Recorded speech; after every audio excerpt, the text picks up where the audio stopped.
Great. If you would like to introduce yourself. Hi. Hold on, I just have to press continue on my two screens. So hi everyone, I'm Louise, and as Meg rightly said, I am now lecturing on the MSc courses, but I did a lot of years at CAT as a practical biologist, and I was in charge of all the composting, anything that basically biodegrades, I was put in charge of. So I've had a lot of practical experience as well as being able to disseminate that information. So I've been looking in the chat, and now I'm looking at the results that have popped up. As they popped up for everyone, I'm hoping they have. Yep. And it seems that 12% of you have known CAT for basically as long as it's been going, which is fantastic. Some 30 to 40 years, some a bit less, and quite a big chunk. 40% is less than 5 years or under a year, which is fantastic.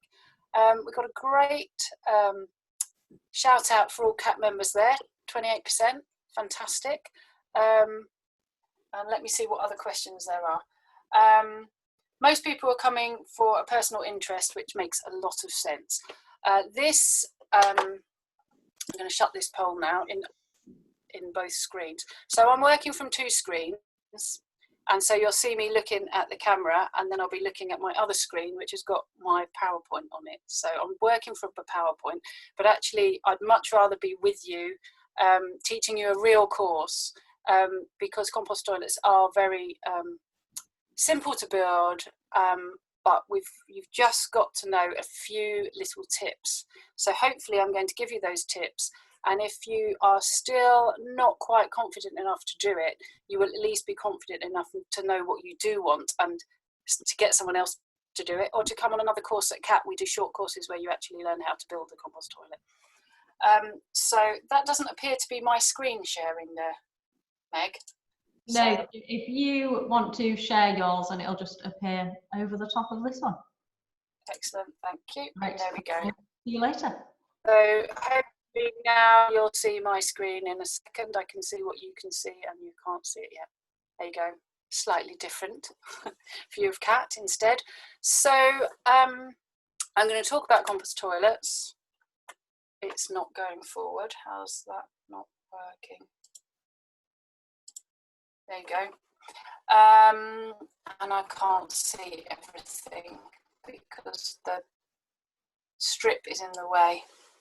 I'll move the strip out of the way. Okay, so what this session will cover, you can't see that yet, but that's what I'm sharing.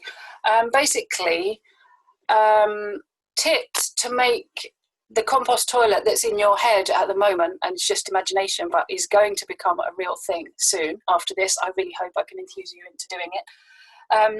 To make sure it's fit for purpose. So compost toilets have many different purposes, and I'm reading in the chat that mostly people are wanting them for kind of semi-outdoor use.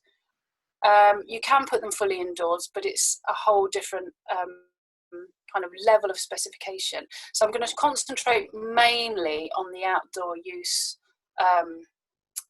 ones, because that's what I can see in the chat is what people are interested in. And I'm going to first of all talk a little bit of science. Now, I'm hopefully that even if you haven't done science in school, you'll be able to keep up with this, and you'll be able to understand why we have these little tips or rules on how to make a compost toilet that doesn't smell and doesn't get flies and creates lovely soil compost within 2 years. So that's what I'm going to hopefully be telling you about now. Then I'm going to look at 3 particular designs from CAT, and this is one of my volunteers from years ago called Evren Sinar, and that's her painting a heritage toilet. Some of you people who've been 30 to 40 years might remember this on site, roughly where the shop is now. And this one we saved from being demolished and said it had heritage character and we had to move it. So now this is for behind the old cottages where volunteers stay, and this is their toilet. And this was Evren painting it and giving it a new lease of life about 25 years after it was made, and about 18 years ago, maybe even longer, maybe 22 years ago. Anyway, so we're going to look at a simple outdoor twin vault, and I'll soon explain what that means. Then I'm going to look at a simple outdoor single vault and an indoor twin vault. And then just for interest really, at the end, if we have time after questions, I'm going to show you what you can do if you've got a slightly bigger centre or place, and you want to do a lot of composting in one place with only minimal management. And that's kind of, we call it a hybrid compost toilet. So without further ado, I'll move on. Doesn't work with that, works with this. There we go. So compost toilets, why use them? You probably already know this, I'm sure. It's very weird talking and not seeing anyone's faces on Zoom, but I'll keep going. They're cheap. They're very, very cheap to build. You can build them with scraps, old pallets, bits of tree. You can grow a tree bog using willows underneath. There's ways of making them incredibly cheap. I've seen a compost toilet just with a few straw bales around it, just for a festival. They can be, but don't have to be, too large for the average bathroom. And there are space implications whenever you are building a compost toilet, because you've got to remember what we're used to is a small seat in a room, and all the aftercare is done somewhere else. It's all pushed away. So if you're considering, okay, I've got to have a sewage treatment plant underneath or very close to where I'm pooing, then that helps you think of the space implications you're going to be looking at. You still have to clean the water for hand washing. So this is possible, it's very easy, but it's something maybe for another seminar looking at grey water use. We'll just touch on it in this seminar. Okay, so things to consider, and I've used this image to help you see how it's important that people understand how to use things. So we have to know what type of user we've got in this space. So is it a user who's coming to an education centre to do an MSc indoors in a high spec place? And then they're expecting a certain thing. So imagine yourself going into a university and expect the smells and looks that you would think of. We don't want to shock people. Imagine Granny coming over and rather holding on than use your toilet. So you don't want that to happen. So we've got to really carefully think of specifying it to the level that our users expect. If it's on an allotment or at a festival, your users are already a certain type of person who don't mind getting their hands dirty, they're not terrified of dirt, and you can pitch your compost toilet at a different level to those people, to the other people. Okay, so then we look at the ease of collecting the compost. For me, this is number one. This is why muck about with spending longer than you have to on your compost heap. So some of you may have read the Human Manure Handbook. That's a great thing to do if your compost heap is your life and your hobby and your pet. Great. But most people have other things as well as wanting compost. They also want a bit more of a free time than turning it over every few days or weeks and checking temperatures and things like that allows. So all of the compost toilets that we have at CAT and the ones that I'm going to talk about today are using a slow composting method, which takes about 2 years. It sounds like a long time, but actually you still get the same amount of usable compost at the end, and it's very, very safe. And what it means is, if, for example, you're in a visitor centre, or I've seen that people are wanting to put them on allotments or in their gardens and places like that, you just want the toilet to work. And then maybe once a year, you want to do a bit of fiddling about and collect the stuff out. And that's what we're talking about. Very, very simple.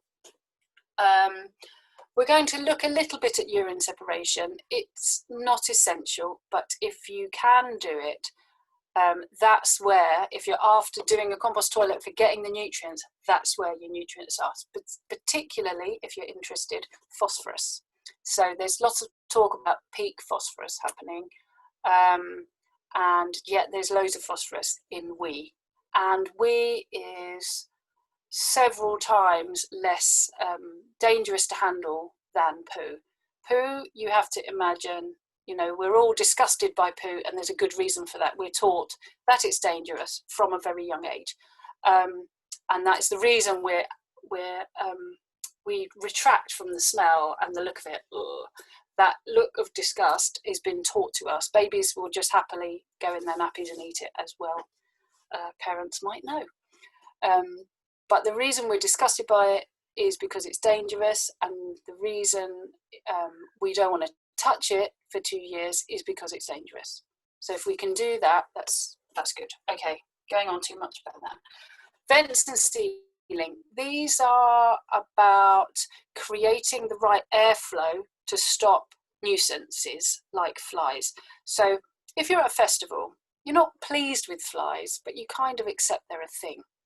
If you're in a visitor centre and you're using a compost toilet for a first time, a fly could be make or break as to whether you go home and go, I used this amazing thing and it took all the nutrients and they were under the trees and the trees were growing amazing apples, or, oh my God, it was so disgusting, there was flies everywhere. So vents and sealing are important in certain situations. Okay, and then why we've got this nice picture is to make sure users know what to do, especially if you're in a place where users might be using it for the first time, or for festivals using it under the influence of alcohol and other things maybe. It's got to be really simple and really self-explanatory, ideally with no words, just images. Okay. So this is a really badly photographed image from the book Lifting the Lid, which I wrote with Peter Harper over 20 years ago. And I had to take a photograph of it, so I really apologise about that. But our lovely images are on a desktop in CAT, and it's COVID, we can't go there. So this is to show different ways of siting your compost toilet in order to get ease of access. So I'm really happy to take questions throughout this webinar, by the way. So if you want to put in quick Q&A, ask a question about a particular slide, I'm constantly looking back to see if there's any questions, so I can answer those if you like. So I don't know if you can see my mouse, but basically I'm hovering over A here. And as you can see with A, you're going in on a level, so it's great for full access, really, really good. And as you can see, the little person there at the back who's digging out hasn't got to go down a little tunnel or anything difficult. They're just taking it straight out. You could even make that back access digger access and get a little mini digger if you had a bigger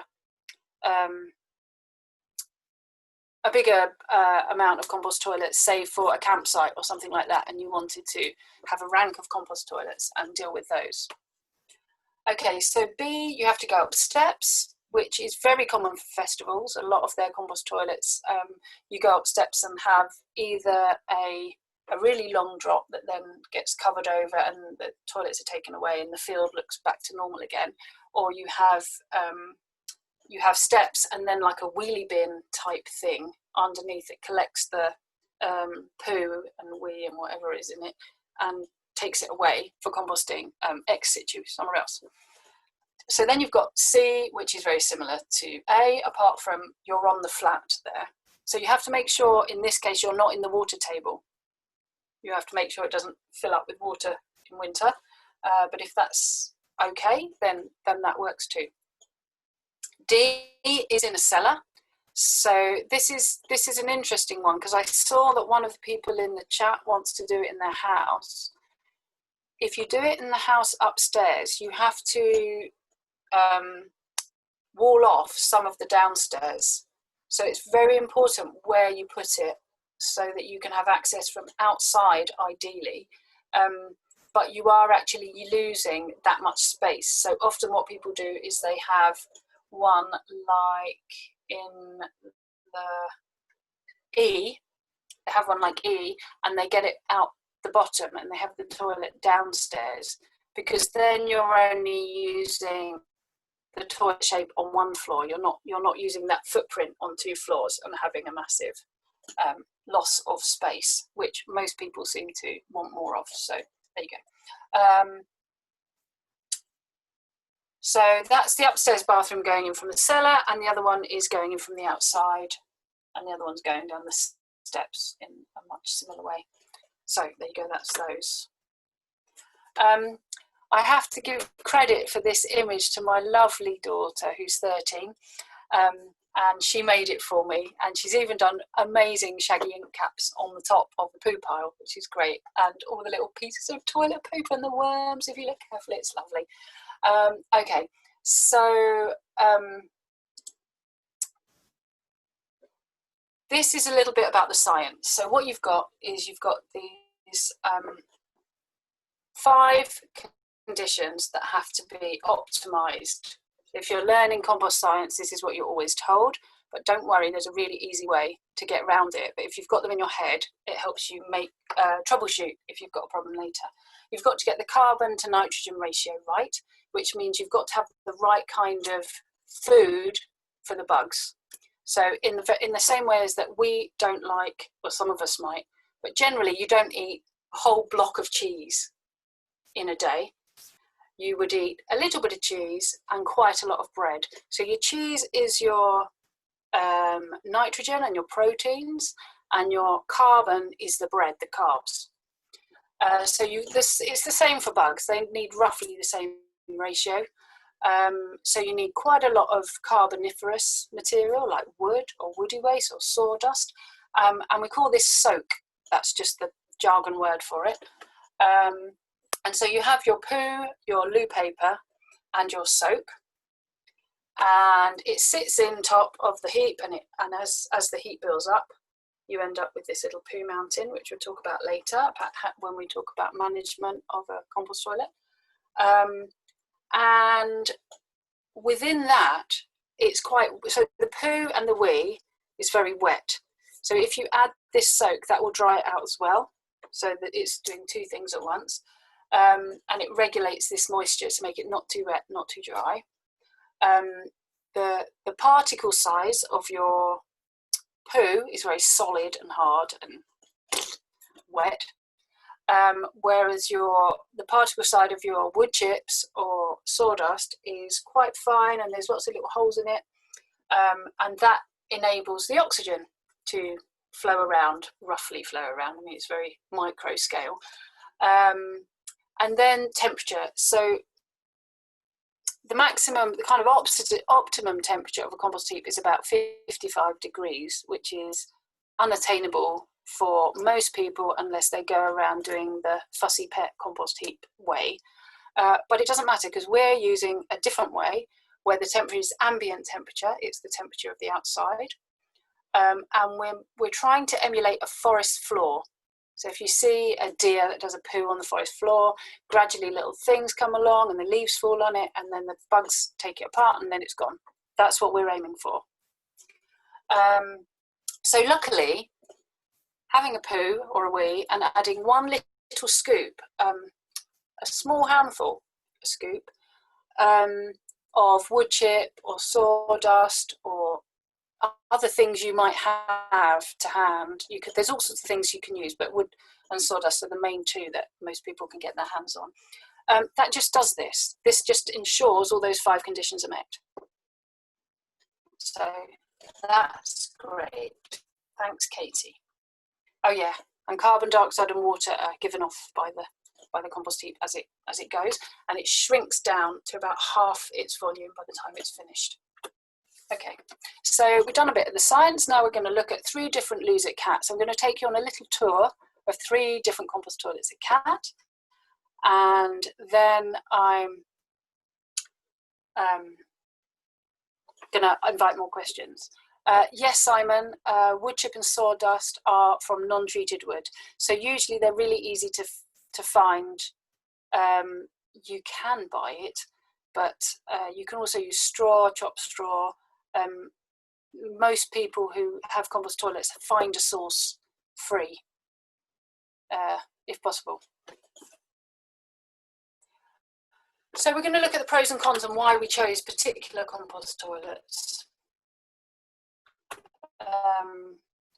And we've got a very simple one, Bexbog, on the left, and then we've got a very, we call it the porcelain standard, one that's for visitors who aren't used to compost toilets and might get horrified. So we made it as much like a kitchen as we could to make it feel like it's got that kind of clean, watery, white stainless steel finish.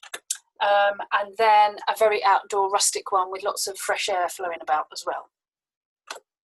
Okay, so the design brief for Bexbog, which is this one, that was the salvaged one, was for shared, it was a shared outdoor toilet for 3 dwellings with use of the compost afterwards. That was wanted. So it's got a very simple rustic design, but there's little hidden design features in there that you might be interested to remember and take note of for when you do your one. So you can see the window here is not a roof light, nor is it a great big window. It's a window at the side above the toilet, so you can see out like a letterbox, but no one can see you when you're sitting down. But also it's not shining down directly into the loo, because no one really wants to see their offerings. And if they did really, they could just shine a torch in if they were that desperate. So Mike just asked, when you refer to a scoop, what volume are we looking at? And we're looking at a small handful. Not much more than a washing up scoop. But it doesn't matter if people put more in. What will happen is people always put more in than you want. So if you can get a smaller container, then when they do 2 scoops, it's better than when they do 2 cups. But yeah, a small coffee, like a coffee cup amount, is a good amount. Okay. It's got 2 vaults, this compost toilet. So you can see the one on the left is hidden by the steps, and the one on the right is also hidden by the steps. And the toilet is the grey thing you can just about see there. There's a little close-up of it. It's very simple, it's very rustic, it's very different to the ones that the main visitors will see. It's also got footprints on it, because some people at this point there was somebody who really liked to squat, and that's okay, we allow that, that's fine. So you can take the seat up and you can squat if you like, and that's all about good evacuation, and lots of people do like to squat multiculturally. And you can see the little pot there for the scoop. That's not a scoop, that's the pot that holds the scoop. The scoop's inside there, but you can see the sawdust. This particular one, because it was a salvaged compost toilet, we had to back it up onto there's a wall behind there, so we couldn't have the access at the back. We had to have it at the front, which made it really difficult with the steps. So we've got this rather weird thing where the steps are at the front and you have to physically pull them away. That is not ideal. Don't do that if you don't have to. We've got passive ventilation. Let me see if I can. No, I can't show you that at the moment. But there is a channel. I've got a diagram of it after in a minute. There's a channel up the back of the toilet that has a passive chimney that sucks the air from the chambers out the building, which means there's negative pressure going through and up the toilet, but it really means you must shut the seat, which is why you can see this has got a lid on it. And that's what you can see, that's the deposits. And as you can see, there's a little bit of, if you look very carefully and you're interested in piles of poo, like I am, you'll see that there is a little mountain of poo, and that's how it comes. It makes a poo pile like that. And so one of the jobs to do, lots of people were asking about management, is depending on how often it's used, is peak knocking. So you get, imagine a broom without any bristles, and you get that and you just knock it, and you mustn't touch the end. broom. You always touch the end without the without the peak knocky bit on it. And yet that's called a peak knocker, and you use it once a week to flatten the peak down. And what that means is you can have quite a big area underneath in order to create this kind of forest floor ecology thing going on.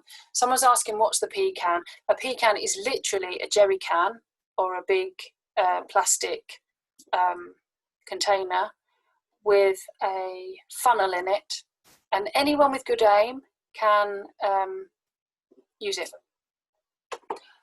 So that's for wee. So often that gets rid of about half the wee, and that can be taken off to be used 20 to 1 fairly quickly, ideally, on plants that need a boost of nitrogen. So for example, tomatoes in the spring and so early summer, courgettes, things that are not touching the ground, ideally.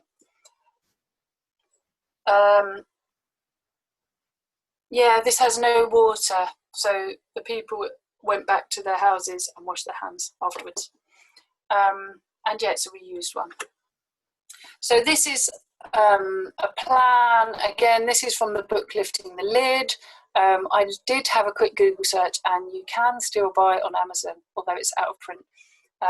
And it used to be £1 on Amazon, but since I've discovered that, it's gone up, because I keep telling people that they should buy it. So this has got really basic plans on how you might want to build a compost toilet. There's infinite ways of how to do it, but this is a simple plan. So the picture in the middle, you can see you've got 2 chambers. You've got your toilet seat that we just saw, the green toilet seat, under the chamber you're about to use. And the chamber that's about to be emptied is on the right. And so that's full of finished compost. And that's in there for another year. And then you empty that, and then you fill up this one. So that's had 2 years altogether to compost. And this side fills up, and so that will have fresh poo in it. So you don't want to go near that one, you just leave it shut. Only open it for visitors like we do at CAT. There are some actual dimensions there if you wish to do one like that. But the sizings are in the PowerPoint in the underneath this, so you can have a look at those. But basically, per person living there full time, so you'll have to do your own calcs on that. It's about 1/2 metre that way, by 1/2 metre that way, by 1/2 metre by a metre one way or another. So 1/2 metre by 1/2 metre by a metre.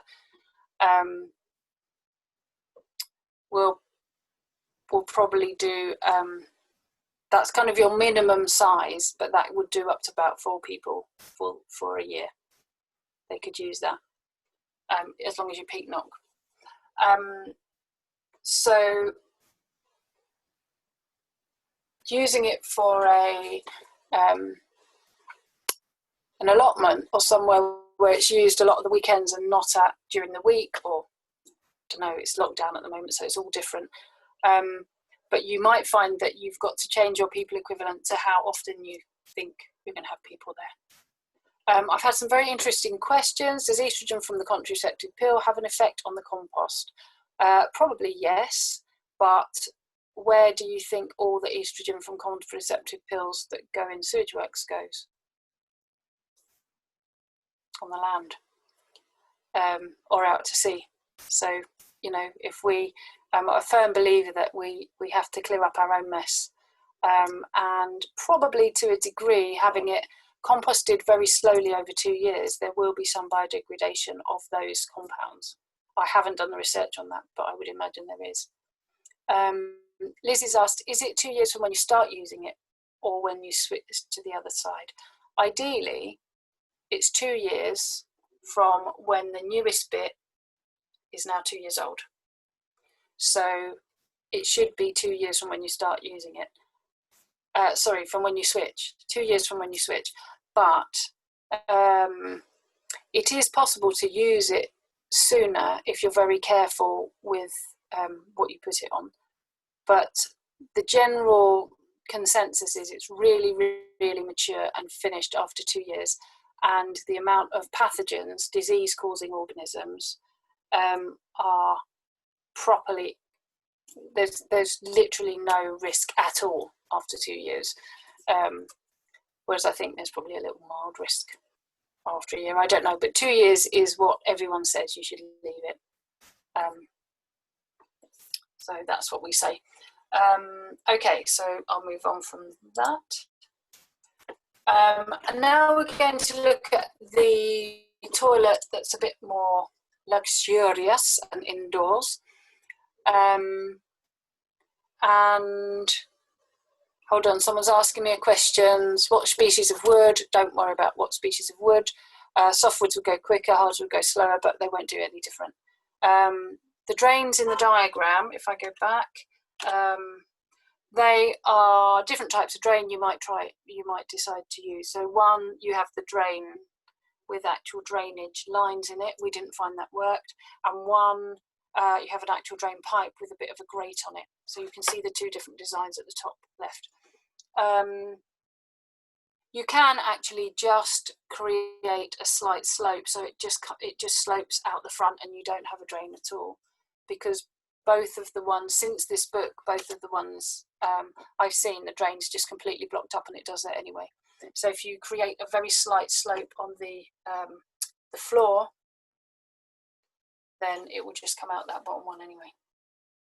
But if you design it right, it shouldn't be too wet. If you've got a pecan, and maybe we'll have a look at another one. There's another way of collecting wee. So the Cliff Railway compost toilet is 2 chambers again, like the last one. It's very, very similar in some ways, but there's a few little tweaks. One is that it has quite conventional toilet seats. We did have white ones, but it's changed to brown ones now. It has a Formica kind of kitchen style worktop and stainless steel and quite a high spec'd finish. It's got marmoleum at the back and softwood cladding everywhere. So it looks quite nice. And if you go into it as a customer who's expecting a flush toilet, you might be a little bit surprised, but we're not going from one end of your comfort zone way out over the edge. It's got no chute, this one, and we discovered about 2000 you don't need a chute, you just need the container, because the chutes just get splattered, so no point in having a chute. It has a slightly slower than average seat, which is excellent for the general public and good evacuation, which we like to talk about here because we talk about poo. But it's not great for full access. It's not great if you have trouble sitting and getting up. However, we have other toilets that are full access as well, so we use this as a potential another one to use. Also, if you did want to squat, you could lift up the 2 seats there and squat on it, and it's fine, which some of our customers like to do.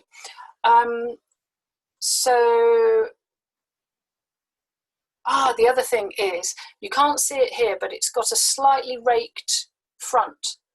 So in a normal toilet, if you think about it, you put your feet under at the back. You don't stick your feet out at 90 degrees. And if you do, it's quite uncomfortable. So if you sit on a rustic compost toilet like that, it's not a very comfortable way to sit or to shit. It's got these are the adaptations from 2000 that were added. So there you go. You can see the raked seating area there. And also you can see there's 2 toilets. As you come around the corner, you get the other one. So you're not shocked all at once with the double twin vault problem. One of these is actually bolted down, and there's a sign on it that says resting vault. And the sign on the other one says all seated use. So, and then there's a very, very weird, I don't know if anyone's seen this, just say in the comments if you have, but there's a very weird and slightly disturbing sitting down rabbit wearing a pair of trousers that tells you to sit down. However, we've never had any real trouble with people peeing all over it, so it must be working. The rabbit must scare people into sitting down properly. So this is all use, all seated use. Okay. So then we have a beautiful fisheye view of a 2-watt fan, which you can see is very homemade. There's kind of a pop sock on the bit. I don't know if you can see my mouse. Yes, you can. This here is a little pop sock. So if any flies are flying down the fan because they can smell poo, they got stopped by this pop sock here. And the fan is in this little box. It's 2 watts. And what that does is creates a constant negative pressure.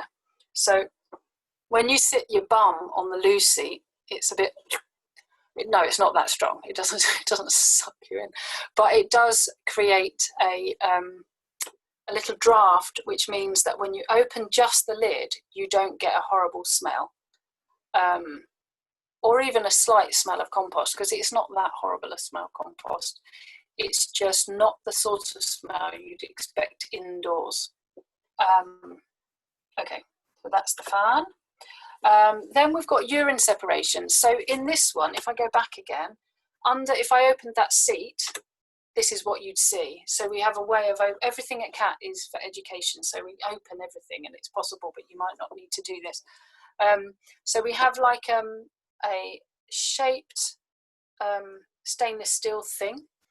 And that has a gutter on it, and the gutter collects the wee, because the wee sticks to the surface as it goes under, whereas solids just drop straight down. The liquids will stick, very much like when you're cleaning your teeth, the stupid water goes down your sleeve even though it's upside down.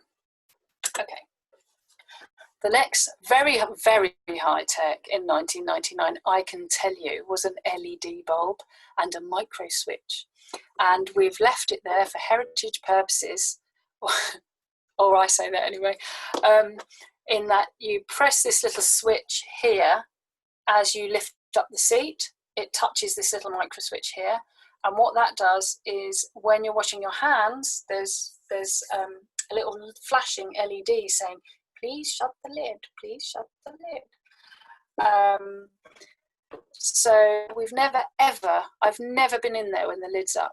So it clearly works. And it's a very nice, very clear little graphic there, even though it's 1999 and I can see it's been coloured in pencil.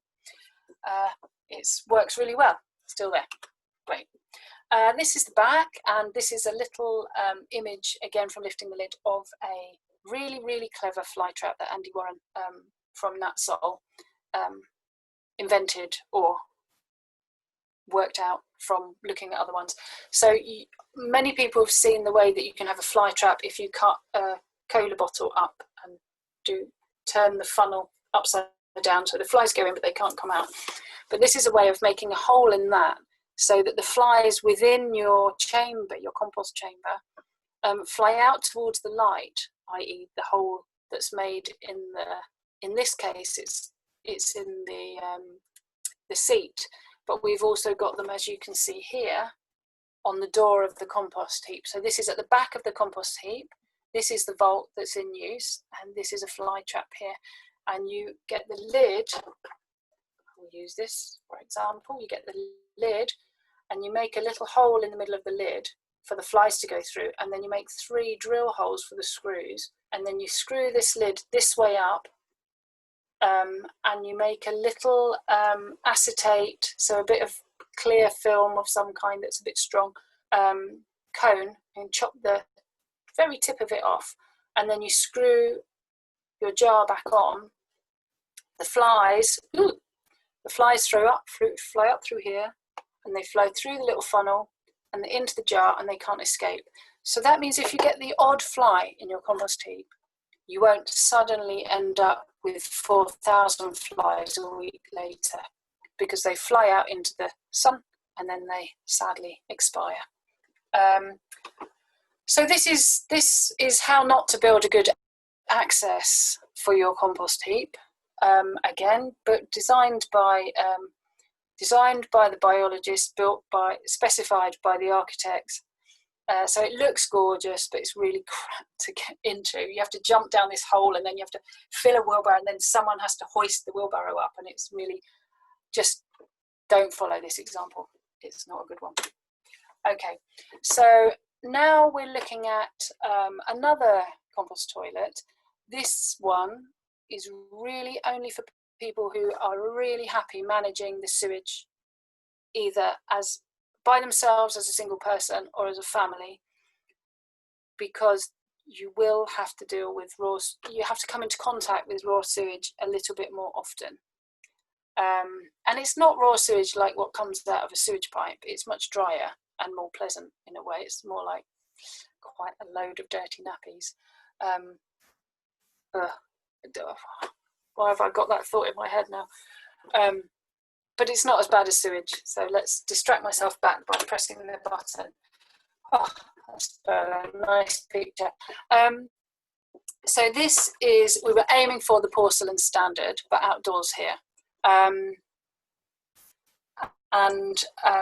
This one, interestingly enough, I've just read Andy's, and he said, will the design work differently in a tropical climate, hot all year? Yes, you can make it much smaller, because to a certain degree, the bacteria, microbes and fungi will replicate faster until you get to about 30 degrees, and then they get a bit slower again.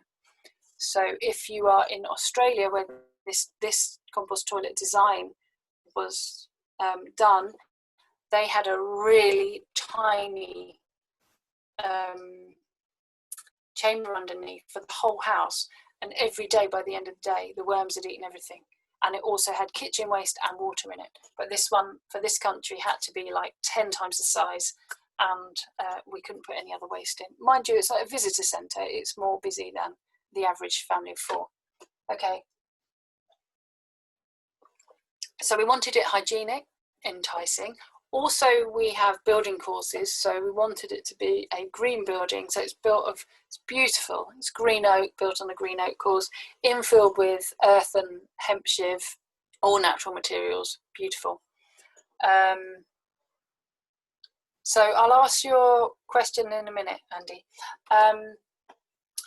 We have got on this wall here, you can't see it, but as you go in to use the toilet, on the left, behind the door, there is a normal waterless urinal. So it's okay, you can stand up, you can do a pee, no problem. But anyone who sits down to pee, the pee goes into the chute and it can take that, it's fine. It's got a rotating cowl, so we haven't got a fan here. We haven't got energy powering fan, but there was a rotating cowl on it that spun around, and if the wind was even slight, it would do that negative pressure up from the seat and out, which meant it's a really nice compost toilet to use. This one, I really like it, mostly because it's very airy. It's a bit cold in winter though. It's very well ventilated, it's beautiful, but it's clearly an outdoors compost toilet. So this is the underside of the same toilet. You can see it's got a kind of fiberglass, which was the thing that they were playing with at the time. Everything at CAT is an experiment. So, and you can see there, if you look carefully under the slatted side panel, quite a wide bore pipe, and that's got the wee from the urinal, and another pipe, and that's got the water from the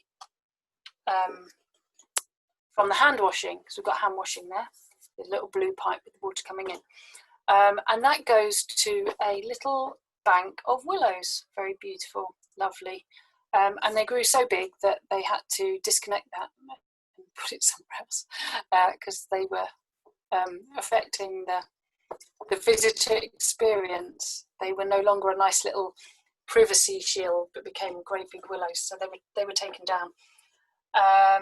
But as you can see, this is Laura, lovely volunteer with beautiful hair, and she is doing the peak knocking there, showing you in person how to do it, and she's pulling the front stuff to the back, and as you do that, you end up with a pile, so you can see there fresh paper and poo at this end. So this is definitely not a batch process, this is a continuous process. And in Australia, at this end, you know, within a week or two, it's already compost. It's not quite safe yet because of pathogens staying alive longer, but it is compost that then could be moved. The answer to your question, Andy, if you wanted to move it to another area, yes, you can, but you'll always have to very much be aware that before the 2 years, you have to consider that you have to be in contact with pathogens. So you have to glove up, sometimes wear a mask, just be very, very aware that you don't want to ingest any poo because you might get ill. Okay, oh, that's a gratuitous picture of Flora pretending to go to the toilet.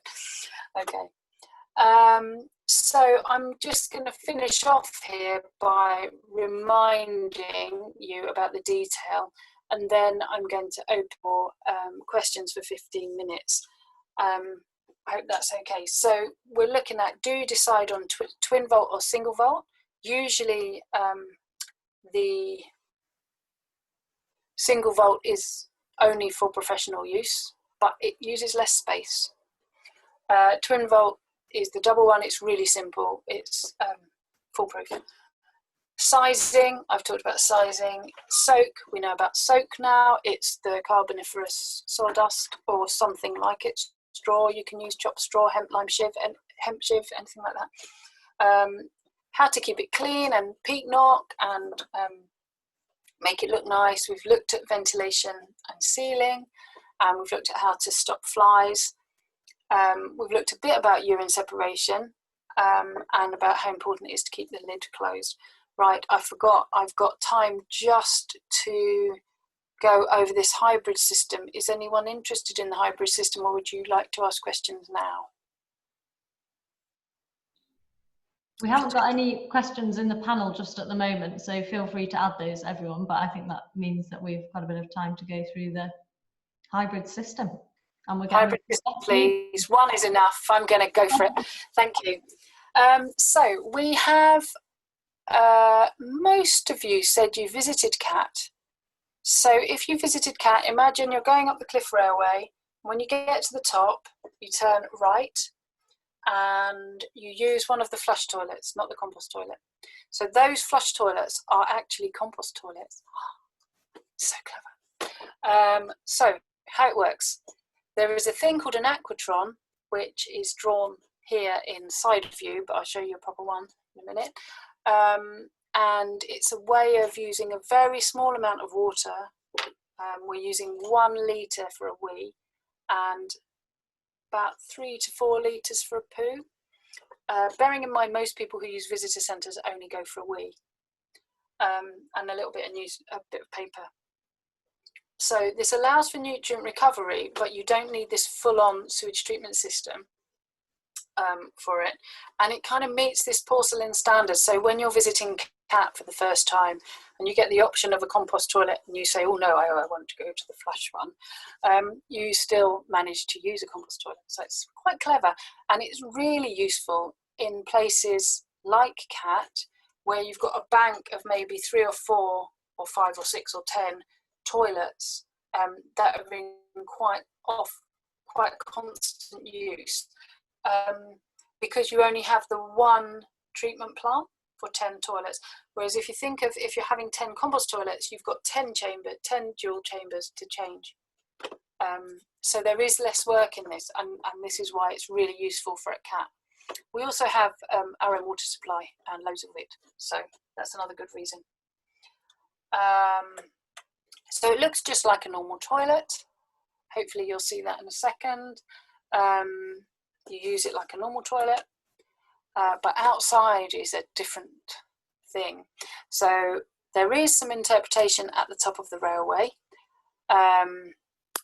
and it tells you everything that happens, but I'm going to go through that as well now. So you've got this aquatron, and it works like a kind of wall of death. The wee and the poo comes whizzing round. It has to be a 1 to 40 slope. So it's an ever so slight slope. 1 in 40. And it comes down this slope, and as it hits that circly bit, it circles at a particular speed, and at that speed, the poo slowly slows down and drops. And the wee goes whizzing around, and then it does this thing of the Coanda effect where it goes up your sleeve, it goes on that, and I'm showing you with my little mouse now, it comes through here, it whizzes around and around here, and at this neck, it whizzes into a, so this bit at the bottom here is like a gutter, it's that shape. So as it comes down this wall here, it goes into that gutter, and then out through the little grey pipe here, there. Whereas the solids just plop down into these composting chambers, which once again were designed by architects, not by people who are doing the job. So it's an absolute pain to get the stuff out. Do not build them like this. Right, this is, we're going to get up close and personal with some poo in a second, so just warning, avert your eyes if you don't like the look of it. So this is how, these are little spines on it, and they enable the paper to know it's a solid again. So it can be quite liquidy and try and go down the water chute, but these little spines just, the water will go round continually, and the paper will plop through the spines with the poo. So here we go, here's a poo pile. And as you can see, like Katie's drawing, there are some beautiful shaggy ink caps there. Going away.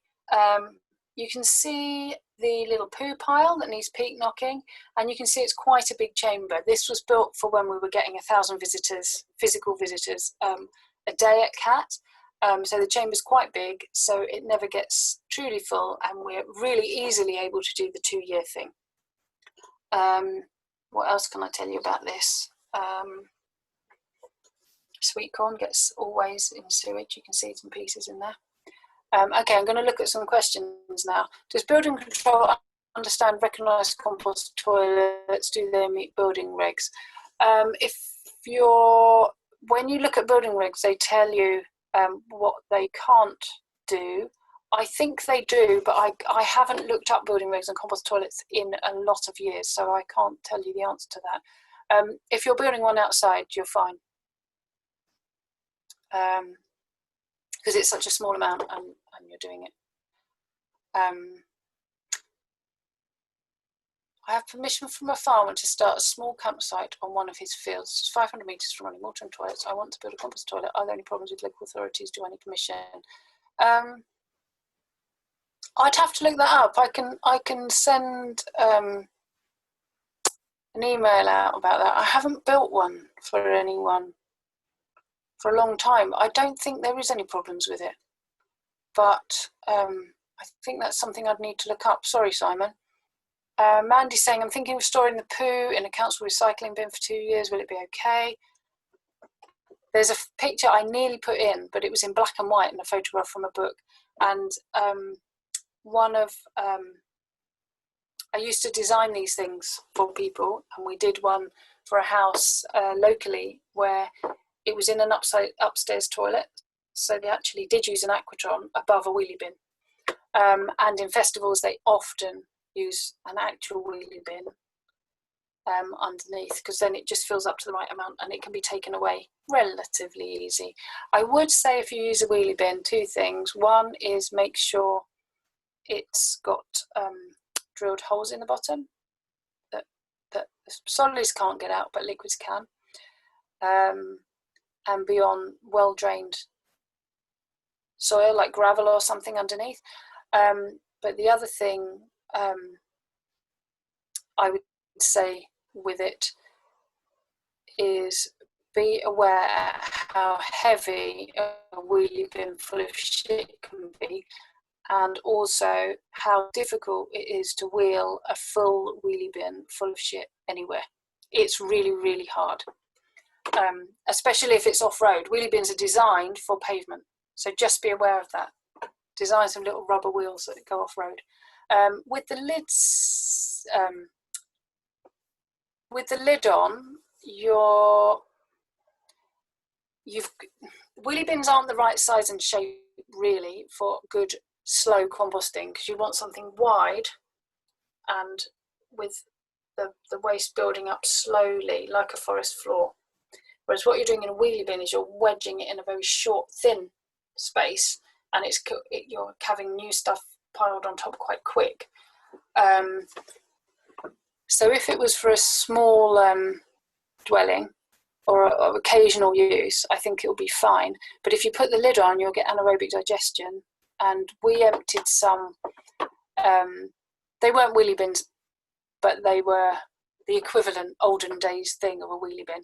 And we emptied some when I first started at CAT, and they'd kind of turned into anaerobic digestate. It was like a top layer and a nice crumbly soil, and then a load of absolutely stinky liquid, and then this other sludgy stuff at the bottom.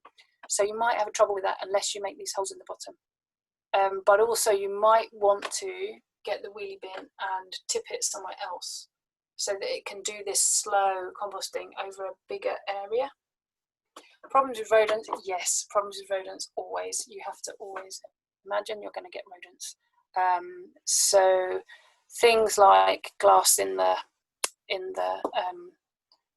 cement or whatever you're going to put on the floor, wire. Remember that a mouse can get through anything the size of a pencil that way, and a rat can get through anything you can put your finger in. So you've got to be really careful about rats. What we did with, let me look at which ones. This one that you're looking at now is it had a solid everything and metal doors. And if I go back, it's going to take me ages. If I go back to this one was plastic. We never had a problem with rats with this one. This one, again, it's got steel on the inside of those doors to stop rats getting in, because they can burrow through things and then through the thing. This one, again, had some steel put on the back of the doors because there was a little hole in one of the doors where a rat had got through. But the more out of the way, the more likely you can have a rat. You can actually do something called a tree bog, where you put trees around and kind of build a platform on top, and that is just a forest pile. But it's a little bit less private, and things can actually, it's a bit more visible and a bit more, if you did really want to, you could see someone plop going down, which terrifies some people. But I've seen it at festivals and in retreats and places like that. Do you need to peak knock if you have a twin chamber which is large enough for the volume? If you have it really high, like we have one toilet that I haven't showed you here is for the eco cabins, and it's got a 2.5 metre, it's above my head, about that high, chamber that's 0.5 metre by 0.5 metre by 2.5 metres, and you don't need to peak knock that. But if you do, you'll still have more, you'd only have to do that maybe once every 3 months. But you do want to do it because you want the least work, and the least work is leaving your chamber until it's so high and then going to the other chamber for a couple of years. Unless you're desperate to get the compost, in which case, yes, leave it, let the pile go down slowly. Just if you want to carry on with the questions live and how many more, or whether you want to take them as saved written and we can catch them up afterwards. Up to you. I'm happy to go through the ones we've got. Great. And then maybe if anyone else wants to send them, we'll do them after, not live. If everyone's happy staying for another 5 minutes, that will be. Brilliant. And for those that can't, Rob has posted the feedback link in the chat, and we'd really appreciate your feedback on this. So for anyone that has to go now, thank you very much for joining us. But for everyone else, we'll continue with the questions. Yeah, thank you for listening.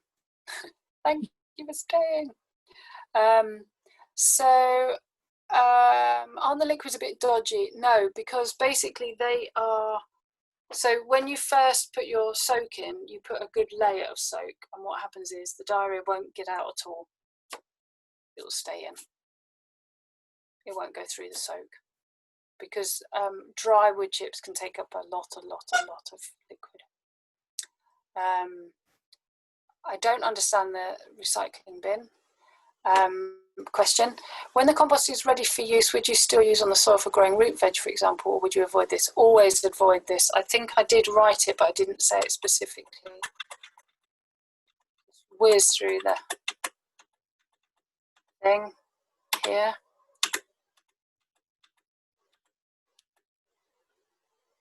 No, I didn't say it in the end. But yes, always use it. I would use it on fruit trees. You can use it on blackcurrant bushes, and you can use it on ornamentals. But there's just no point, even though the risk is so low. And in agriculture, it is used. Human shit is used on the field, quite close to when animals are on it.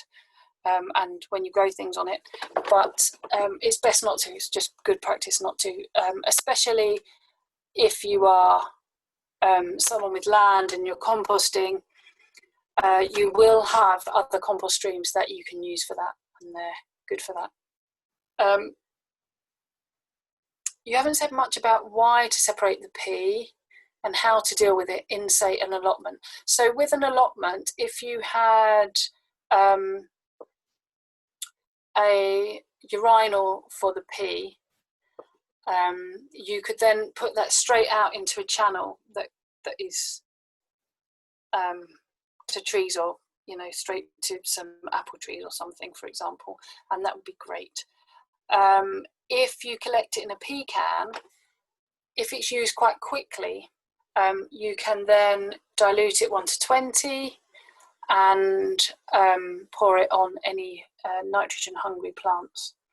But when it's not your pea, it's not very nice. And when it's left for even a day, it smells, as you will know if you've got kids who don't flush the toilet.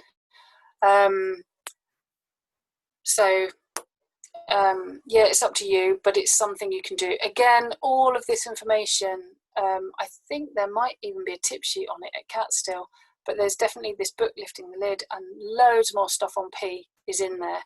And there's a really good book called The Grey Water Oasis by an American that goes into a lot of depth on pea.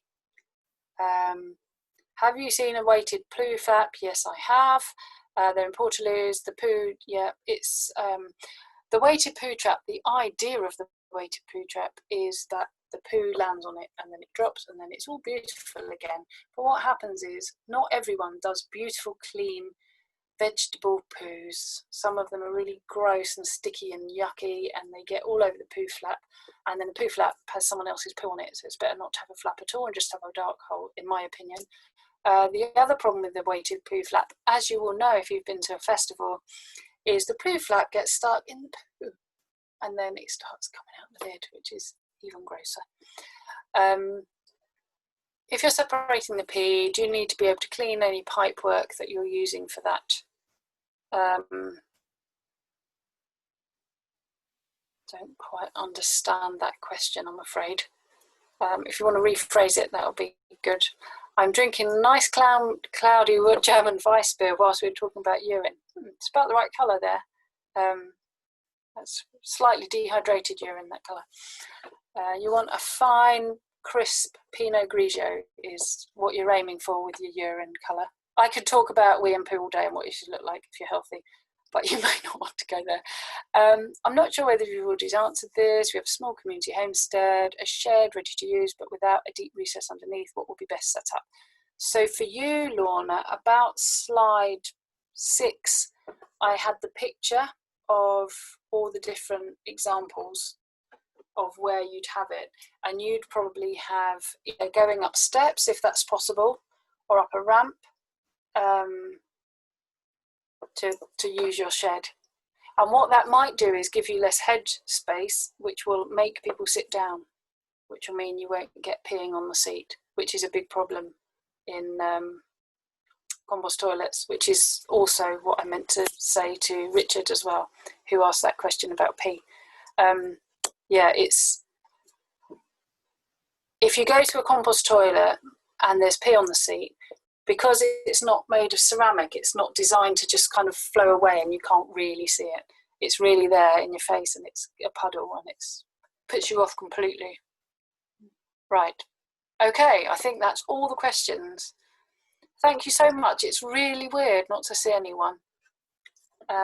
But I'm now going to look at the comments and read those at the same time.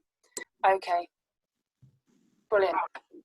And I'm also just going to say thank you to everyone for joining.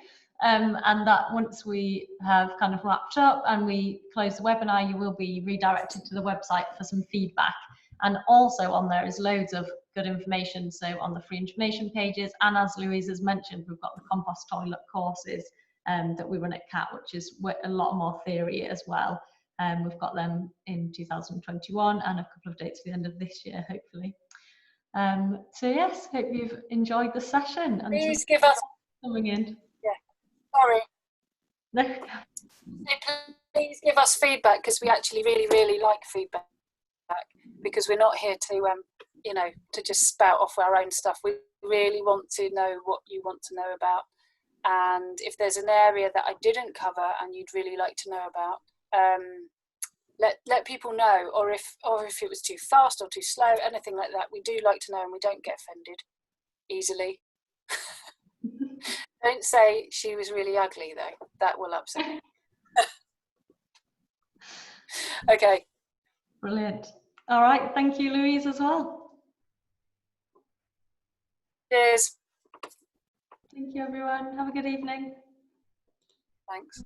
Bye.